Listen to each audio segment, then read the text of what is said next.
Hi everyone, welcome back. It is another episode of the BC Poly Hot Stove. After a couple of weeks away, McLean and I are back. And McLean, I appreciate you creating a major federal elections news storm just in time for us to do Hot Stove today. You're welcome. I don't always use my powers for good, but today we get to kind of be a breaking news edition of Hot Stove. Exactly. Of course, we're talking about the Ethics Commissioner's scathing report finding that Justin Trudeau broke the ethics law, conflict of interest law, in this great land of Canada. I'm Jordan Bateman, by the way. I am the Vice President of Communications for the Independent Contractors and Businesses Association. Although, really, why are you watching this if you don't know who I am? I mean, it doesn't make sense. But anyways, that's who I am, and I'm joined as always from across the pond. I'm McLean K. That's true. Across the strait, I am McLean K. I'm the editor-in-chief of the Orca Live in the beautiful legislature in Victoria. But Victoria is not what we're going to talk about right away today.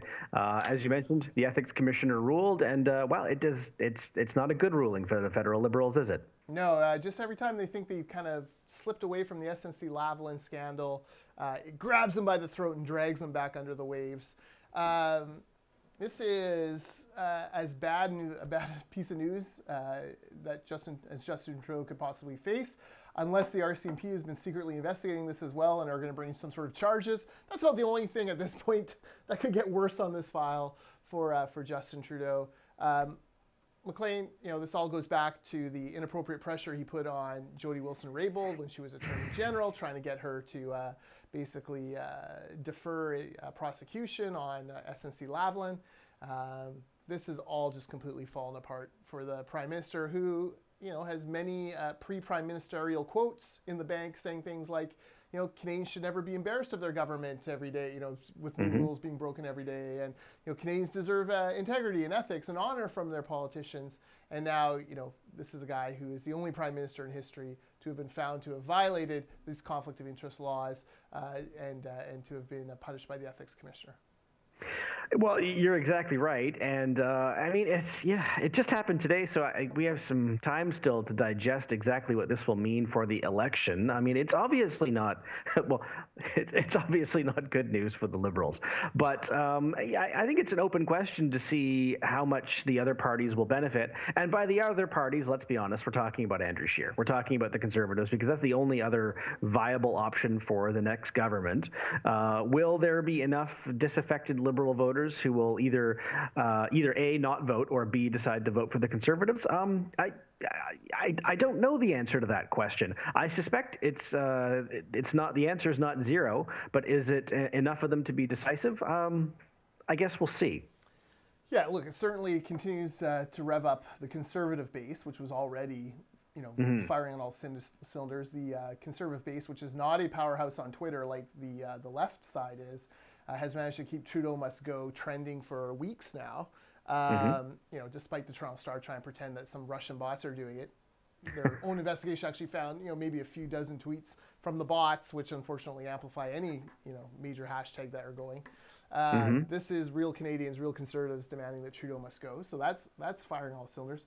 And does it further kind of demoralize soft Liberal voters into maybe just staying home? Those millennials who came out to pass pot legislation, and then look at Trudeau and go, God, he's just like all of them, right? Maybe I'll take a pass on this one.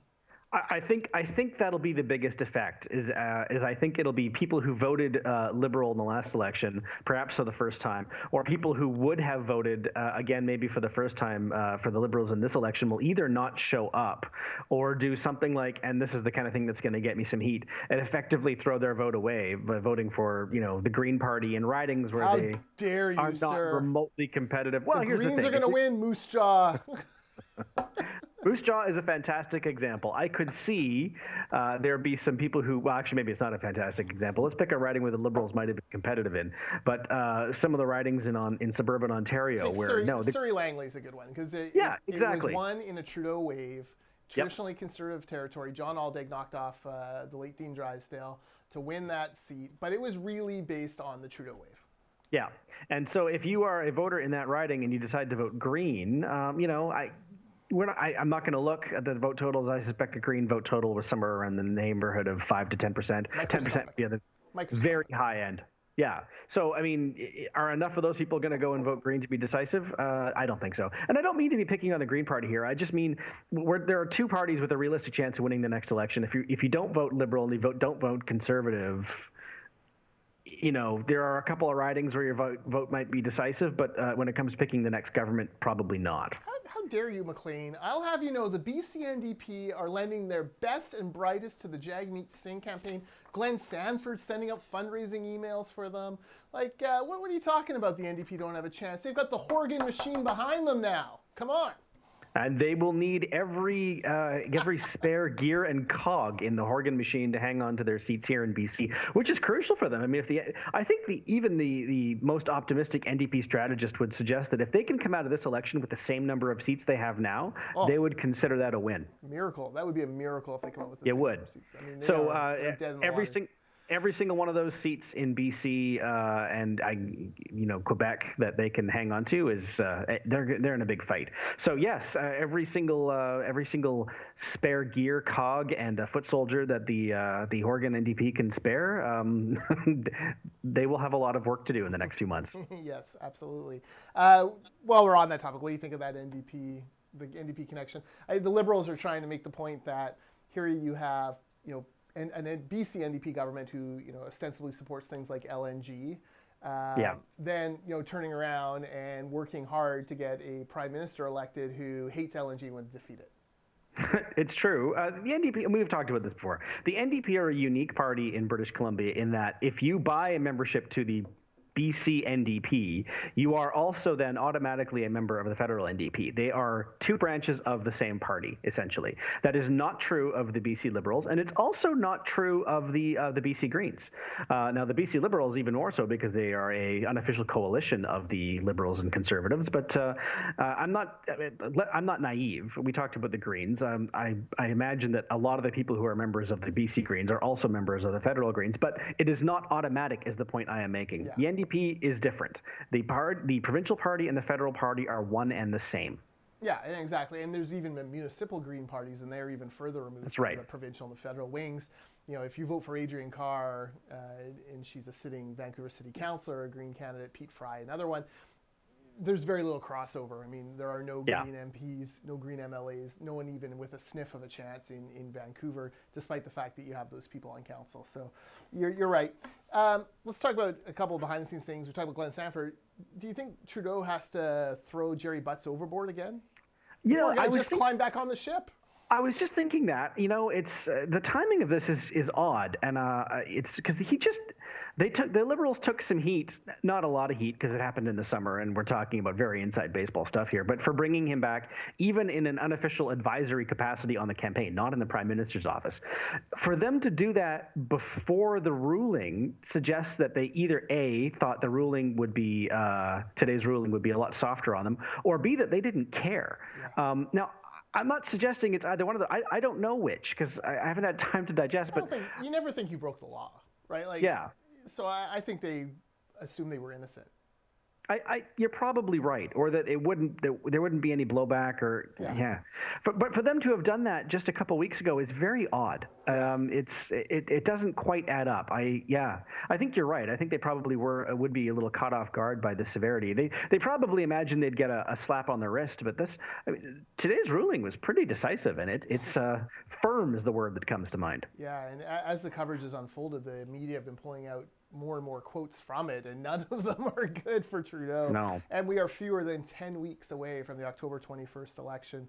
Just to finish up, I thought Andrew Scheer had a very good press conference. He was tough. I noticed a subtle shift in his messaging. There's no more of this Prime Minister Trudeau. There's no more of the using the Prime Minister to describe. It was Trudeau, Justin Trudeau. This is a big shift for the Conservative Party that even 2 years ago was saying, look, we got to attack Liberals, but we can't attack Trudeau. He's golden. Shows how fast you can fall apart in politics. Take note, John Horgan. The honeymoon ends very, very quickly, and usually by your own hand. So that I found very interesting. I tweeted this out. This is kind of where you miss Tom Mulcair leading the NDP. I know Jagmeet Singh is in Victoria, yes, in coffee shops as we speak. But Jagmeet Singh is no Tom Mulcair when it comes to prosecuting a case, and Tom Mulcair would have gutted Prime Minister Trudeau today. Jagmeet Singh, it was more like hey, I'm in a coffee shop, and actual media want to talk to me. Let's talk about sunnier ways than this last guy. It's funny. I didn't get a chance to see what Jagmeet Singh said, but I saw a response to one of his tweets on the subject today, and it was from Brad Zubik, who is a strategist here in BC. And please do Brad Zubik's voice when you do this. I can't get it. I need to have smoked for 30 years first before I can even attempt it. But Brad actually made a really good point, which is that Jagmeet sort of turned his reaction into this and inserted a bunch of really tired 1960s boilerplate, class war stuff. Yeah. When there was really no need to do that in this case. It's like, this is a really simple, cut and dried issue. The Prime Minister and his people broke the rules. Yeah. Anything you say other than that is a distraction. And so, as Brad said, this is why, these Brad's words to Jagmeet Singh, this is why you guys are in trouble. Mm-hmm. It's like, this is a gift, and you're still recycling stuff that turns off 75, 80% of the voters in this country, when they could have just said they broke the rules. We'll never do that. Yeah. That would have sounded great. Yeah, no, exactly. I'll be interested. I imagine a number of your press gallery colleagues probably wandered down to help, the national bureaus out and getting comments from Jagmeet Singh. It'll be interesting to see, when you get to talk to them later, what their feel was for that press conference, because it didn't look great on TV. And in fact, there was one point, I don't know if you even realized they were carrying it live, but CBC and CTV News, both news worlds, were covering it live. And, at one point he's kind of joking with me. I've done lots of interviews, you do from time to time, but never when you're live. And he's kind of like, okay, I guess I'll take one more question. And then, if you need some B-roll or whatever, I'm here for you guys. And you're like, well, that's not something you really need to say, right? Like, and it looked weird on live TV. And you're like, this is a guy who still has... his operation doesn't even have the sophistication to hold up a little sign to say, you're live now on, the two major news networks. And guys like Jordan Bateman are sitting at home, like, eating popcorn and watching and hanging on every word. So they got to be better on that. Well, you're right. I mean, if you're Jagmeet Singh, or more importantly, his people, you have to know that this morning, right now, is your biggest and best chance for a national audience, probably until the leaders' debates. Yeah. I mean, and again, it's a really simple message. My goodness, every word other than the Prime Minister, or as you pointed out, Justin Trudeau, you don't need to use the words Prime Minister. He broke the rules. He broke the law. Yeah. I will never do that. Yeah. Every word after that is unnecessary. The other weird thing, McLean, is he did it in a coffee shop, right? Like kind of in a scrum feel. Whereas, Scheer took an hour, obviously got his messaging correct, and then he was in Regina, but it looked like the National Press Theatre. He had flags behind them, he's at a podium, suit and tie. He looks like a guy who could be Prime Minister. Jagmeet looks like the guy, he's the hipster at the local coffee shop, and, God bless him, he's much, more handsome and cooler than I'll ever be. But I'm not sure cool and hip is what you want in a prime minister, especially given the cool, hip prime minister we have right now is turning out to be such a colossal disaster. So, I wonder, like, would he have been better to go to the legislature? He's got all these friends in the NDP. They'd probably lend him the press theater, right? Like, take it. And it has a certain gravitas that, I know that coffee shop. It's a good coffee shop, but a coffee shop isn't going to compare with the Ledge. Mm-hmm. So, weird things there in that NDP land. All right, McLean, your big splash is one that I think we will be seeing ripples for weeks and then months. Oh, yeah. And probably into the next election. Tell me about the Insurance Corporation of British Columbia. The mighty ICBC. Now, last week, we ran a story from the Insurance Bureau of Canada's Aaron Sutherland, and we kind of got to break this story. And then Aaron has done some great work on this file, really breaking down the numbers and disentangling some of the spin. And essentially, it's that, in fact, it's actually very simple. British Columbians pay more for car insurance. Yep. We just do. On an apples-to-apples comparison with literally every other jurisdiction in this country, on average, British Columbians pay more. And the situation is getting worse. Now, there are people who are renewing after September 1st who are going to see big hikes. I think the way Aaron put it is 75% of British Columbians are going to be paying more, in some cases substantially more, for car insurance this year. Some of them will actually take a double hit. Now, as Aaron said, and I want to be fair, yes, about 25% of British Columbians may pay less, but it's usually not much less. And the people who are going to be paying more are going to be paying much more. Yeah. So the pain is going to be felt. It is going to hurt people. I mean, in some cases, we're talking about a couple of $100 extra per year. That is significant. Yeah. Again, especially for an NDP government that prides itself on affordability. What happened to well, it's not going well. Well, I'm worried about McLean because like I have a 16-year-old daughter. She has her L, and so we fortunately had to renew August 7th, so we got ahead of that curve. But next time comes around, I'm going to have to insure her as well. And my costs are going to go up. Her contribution to that costs are going to go up. The other thing is that Aaron didn't really factor into the numbers. Is it's even worse because not only do we pay more for car insurance in this province than any other province, I bet we pay more in home insurance, life insurance, all the other kind of insurances because there's no option to bundle. And one of the things that insurance companies do, think about it with a bank and how they grab all all your credit card services and give you a mortgage and all that stuff. They'll give you better rates to try to bundle all your business together and keep it. That's what insurance companies do. They'll in the States and in other provinces, they'll bundle your life, your travel, your house insurance, and your car insurance all together, and they can give you tweak little deals here and there. We don't get that privilege in British Columbia because ICBC, which by the way, I always have to say this, ICBC absolutely no relation to ICBA. I'm sure people have misspoken on occasion, including your own people. It's the worst thing they can call us. No, I'm just kidding.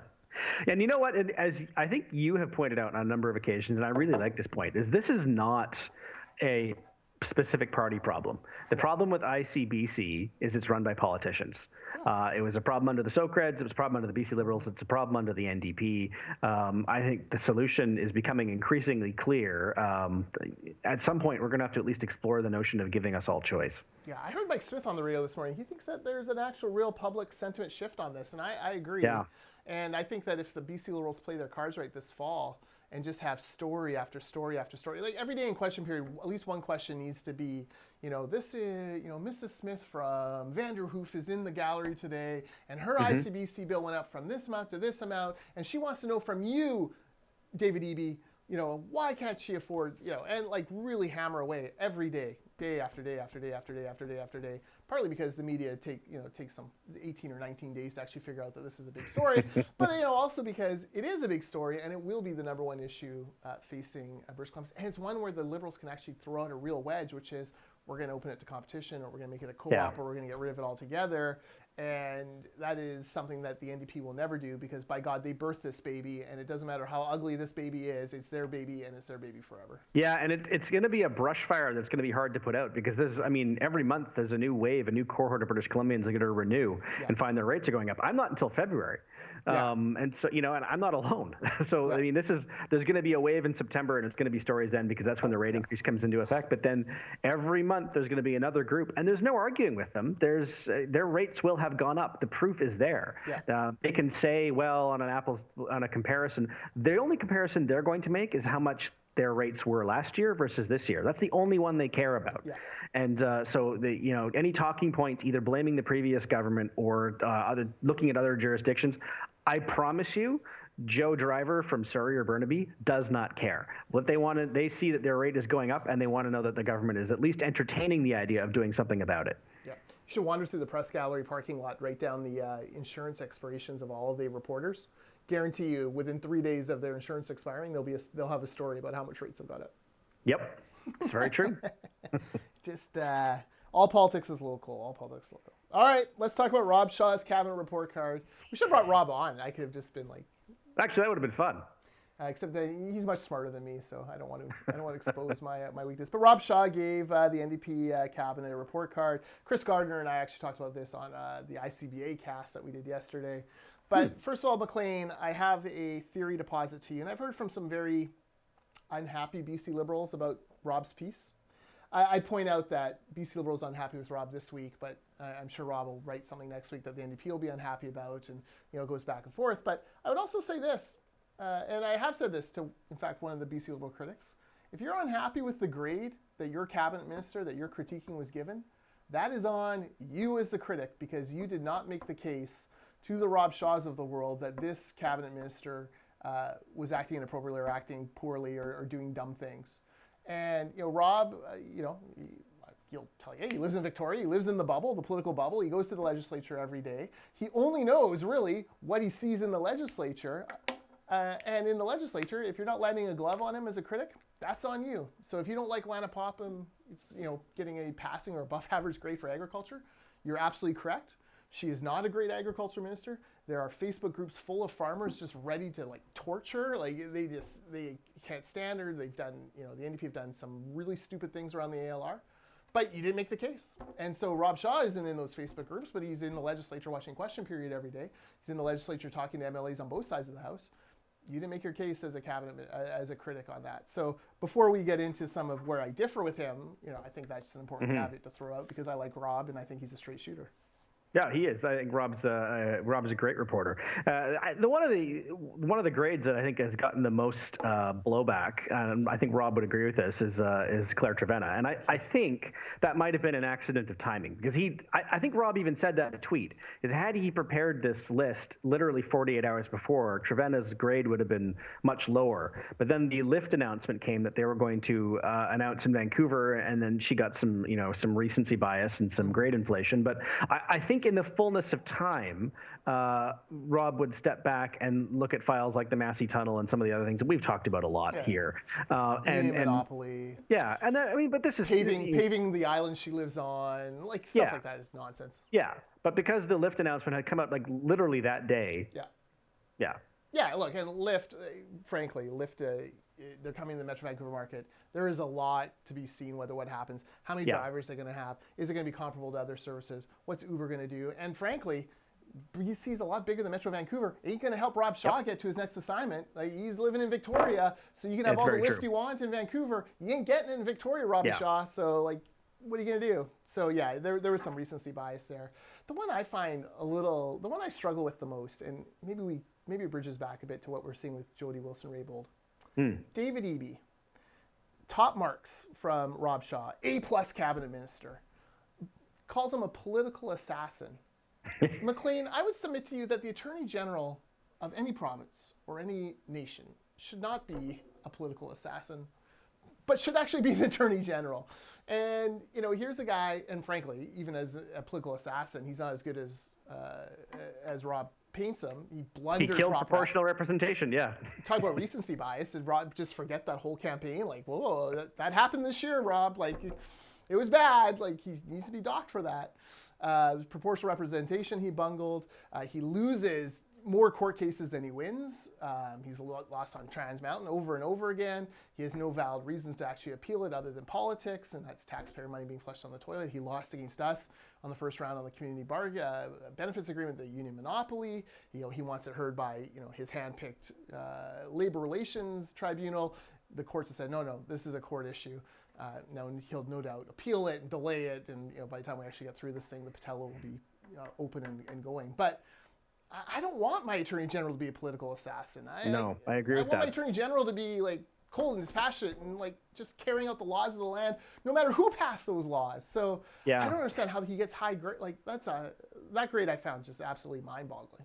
Well, I think you actually bring up a really good point, contrasting David Eby with Jody Wilson-Raybould, and not even comparing their personalities. But if it is all well and good to praise our Attorney General for being a political assassin, then it is very odd to also, and I'm not saying Rob did this. No, I'm saying that in fact Rob did not do this. The media, they love you. But then to also, in the Jody Wilson-Raybould case, where they're sacrosanct, and not only are they not supposed to talk to other political staff, but their political staff aren't supposed to talk to other political staff.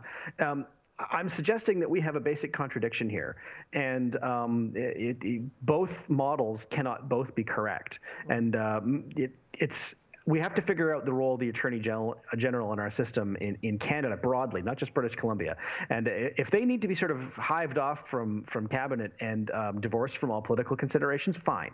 Then we should come up with a system to do that. I don't think it would be that difficult. If they are just another cabinet minister that are allowed and expected to have political motivations, then the Jody Wilson-Raybould case is kind of silly. Yeah.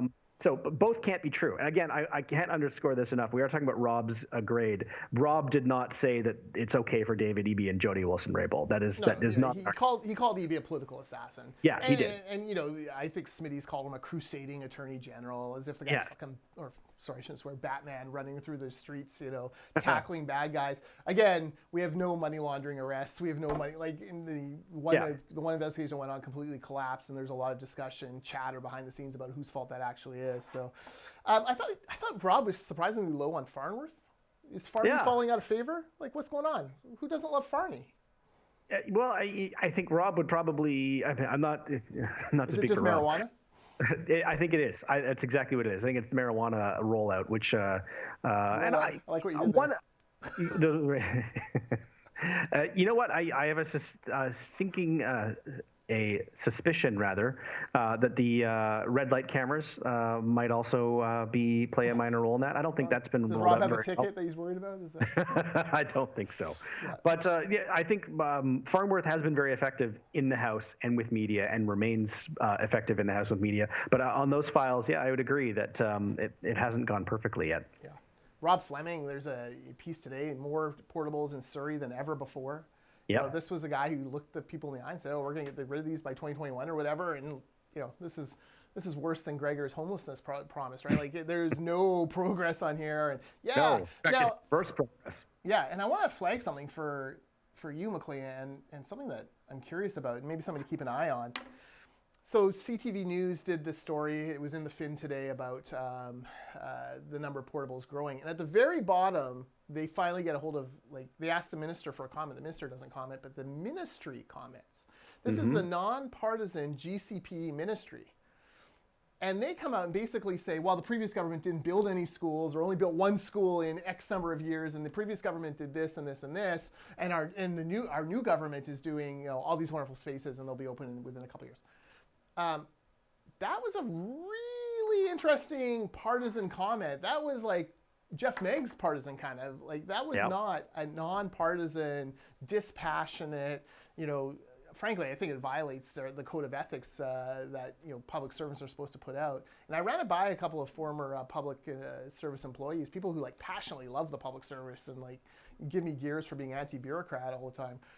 And they were shocked by it. They couldn't believe it. And it was so shocking, I actually went to the, tweeted, DM the reporter to say, was this misattributed? Was this Fleming or Fleming's political aid? No, it was the nonpartisan GCPE. So something to kind of keep an eye out in news releases. That's a bad sign if the public service is suddenly going to be putting out political propaganda. And there have been rumblings that the politicization of GCPE has increased under this government. It is extremely difficult to get people to actually come out and say so publicly, because in a lot of cases, the people grumbling are the ones who work there. Yeah. And are being made to feel slightly uncomfortable. And I've had this conversation with a few of them saying, you know what, I will quote you tomorrow. And oh, well, no, I don't want to get fired. And I don't blame them because they probably would get fired. Yeah. But this has come up again and again and again. Surely the Speaker of the House can be trusted to protect the interests of anonymous. No? Sorry. All right, anyways, that's probably enough on the Rob Shaw Cabinet Report card. We shouldn't be promoting the work of the evil Rob Shaw and his crazy left-wing leaningness. Just kidding. McLean, yes. When I first signed on to the Orca and I saw the list of contributors, the resident pod, I thought to myself, well, this is an amazing list, but why am I'm going to be the bad guy? I'm always going to be the one that gets beat up on Twitter. All the rest of them are so nice. Rick Clough, who doesn't love Rick Clough? Who doesn't love you, McLean? Jody Vance, _Affleck. These are beloved figures. I'll be the bad boy of the Orca. I'll be that naughty little fish. Who gets who the whalers come after. By God, what happened to Jody Vance? She's gone. Jody's Twitter is like the flame war, and she's like this magnet for controversy now. I feel like I'm not pulling my weight anymore for the little whale that could here. Jody's been honest lately. Jody has expressed opinions that real people have, but when you express them on Twitter, a certain segment of the population gets very upset. Today's column, which I really enjoyed, and I encourage you to read it, is about the experience Jody had this week, where she made an innocuous tweet about ways we can reduce plastic production and pollution. And she got piled on. And I mean, and she sent me the piece, and I went and looked at her mentions, and she was not exaggerating. Yeah. I mean, these people got incredibly angry at her. They accused her of being supporting eugenics, which is basically trying to breed disabled out of the population. I mean, this is a horrible thing to be accused of, because they were accusing her of saying, of not understanding that there are disabled people who require plastic straws to drink, and Jody wasn't talking about straws. She was talking about trying to reduce plastic pollution. But these things, I mean, you've seen these things snowball on Twitter before, Jody. It's not the first time it's happened. I mute everyone. I never see anything on Yeah. But Jody, yeah, I mean, she's the last few weeks she has not been afraid to generate firestorms, and I know that Jody watches the show. Hi, Jody, and she and George will be discussing this issue on their podcast, the mothership of the Orca podcast roster, and I don't want to put arguments in her mouth. I just think, man, Jody, you have been opening eyes lately. You have not afraid to poke the hornet's nest. Yeah. Jody, take a couple weeks. Let _ do the controversial stuff, and or go out and hire your 43 spin doctors to help you with your tweets and stuff. Okay. Hot and cold. We should probably run through this because I bet we're going long because I'm blabbering on like crazy.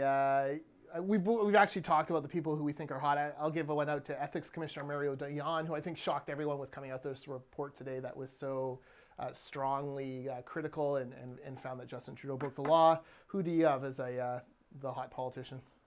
And mine is Jody Wilson-Raybould, who I admit I thought that running as an independent was a poor choice on her part. I think it looks increasingly smart, and she was very smart to not shackle herself by running as an NDP, or it looked like a Green candidate for a while.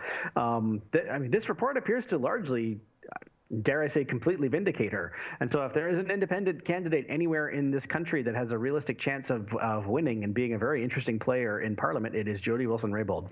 Well, I think in that riding, the Liberals could finish as low as 5th. Yeah, I think possible. Obviously Jody's going to finish above them. I think the CPC will finish above them. The NDP are still fairly decently strong in that part of Vancouver, and I think the Greens could finish ahead of. We could have an actual 5-way race, which would be fascinating. You could see somebody win that seat with 23% of the vote. I can see Max Bernier parachuting in his dream PPC. Still a 5-person race. I was going to say, are there any never mind. I should not attack the PPC in their questionable ways. All right, and then cold politicians. SNC Lavalin back in the news for all the wrong reasons. By the way, SNC Lavalin pulling out of the Patello Bridge and out of the Broadway subway bidding, leaving only 2 bidders for each of those projects. Very bad news for taxpayers in British Columbia. Look, I don't want to give the business to SNC Lavalin, but the more bids there are, the more you drive costs down. One wonders, one would point out that maybe if the NDP government weren't so stupid in sticking to their union monopoly on those 2 projects, they get more bids and find ways to save taxpayers money. My cold was, we were talking a little bit about this with Rob's cabinet grades, and we focused on where we quibbled on the grades, but there were a few sort of agreed weak spots in the roster. And a lot of people, again, myself, wrong again, thought there would be a cabinet shuffle this summer. I guess there still could be. But it increasingly kind of looks like there won't be. And so if you are a promising NDP backbencher, if you can't get into cabinet now, I'm going to suggest to you that it's not going to happen. I was talking to some people up north last week, and we talked about Doug Donaldson, the forestry minister, a bit. And I asked one person, and who I don't want to name because I don't want to get them in trouble, is he as in over his head as it appears? Has he just been wrong, or is he up to it? And the response was just, he's in so far over his head that he can't even see the surface. Doug Donaldson has had a very hard year as the forestry minister. And if you are an NDP backbencher, if the premier's office is not willing to budge on cabinet now... Yeah. I've come around on this a little bit, where I think we both kind of talked about a mid-summer shuffle, but I don't think he can. I don't think he can shuffle that cabinet at all because he can't afford to lose any of these people. Yeah, and if he shuffles out Ginny Sims, who's been abysmal as the information hiding freedom of information minister, first of all, she's former president of the BC Teachers Federation, and he's in the middle of a war with them. So he needs her in Surrey to win that riding, because that is a pure swing riding that could very easily flip back to the BC Liberals and would thus destroy any chance of a majority for the NDP. So he can't shuffle her out. Like he's kind of stuck with her. And then you have Doug Donaldson. It takes a lot for Vaughn Palmer to write a column saying that a minister should be fired. He wrote one saying Doug Donaldson should be fired, and that was before a lot more of this nonsense came out. And they've parachuted in Ravi Kahlon, parliamentary secretary to Forrest, to try to save him. Also, Blair Leckstrom trying to save him. But they can't get rid of this guy, right? No. Well, who do you replace him with? Well, who do you replace? Yeah, so you promote Ravi, but you're putting a guy on the back bench who gets unhappy. And Leonard Krog should have been the Attorney General of this province, would not have been the kind of political assassin David Eby was. And when Krog didn't get in, Krog bailed and became the mayor of Nanaimo and is quietly and not 100%. I'm not greatly in favor of some of his policies, but quietly cleaning up that town's reputation. So you kind of go, I've come around now that I think Horgan's stuck with these guys until the bitter end here, or until someone says they're not running again. Maybe Shane Simpson. There will be a few cabinet ministers who decide not to run again for various reasons, and so you'll probably see some shuffling then, but. Until then, I really did think there'd be a shuffle this. I really did. But I agree with you that the options are extremely limited. I mean, you mentioned Doug Donaldson. I cannot imagine them trying to sell, after everything that's happened in that file, an urban minister, no matter who it is. And that's why maybe that's why. He has lots of experience working for, let me check. Oh, the NDP party. Yeah. So I guess who else do they have that's even kind of rural? Jennifer Rice. That might literally be it. Who's not already in cabinet? So it's the options are limited, and of course they're keenly aware that they have geographic and demographic restrictions in place too. Yeah, and let's say they give it to they get rid of Donaldson, they promote Ravi to the full-time job. Well, Jennifer Rice is sitting there on the island going, maybe I'm not feeling the love. And maybe Andrew Weaver's party's looking pretty good, and I can still make sure that the BC Liberals aren't in power. But maybe I go sit with the Greens. Like there's all these kind of things that percolate. So it's really interesting. And as the summer's worn on, I've kind of come to this conclusion that we probably wouldn't see. They can't. You're probably right. We'll find out if it happened. Yeah, what's going to happen is by within a day of this, he's going to shuffle the cabinet. Yeah, and dump half of them. If it does happen, it'll happen within 2 weeks of today. It'll happen in August. I just don't see this in September. Watch them do it the middle of September. But we've been wrong. Weird. Yeah, for sure. All right, well, that will be it for this edition of the Hot Stove. Thanks for sticking with us through this, what I'm sure is a long edition. We will be back 1 week from today, Wednesday, August 21st. And McLean is already using his Jedi mind tricks to get some sort of other big news to happen on the morning of, so that we have something to talk about. Using my powers for good. It is excellent news. All right, have a good one, everyone. Talk to you soon.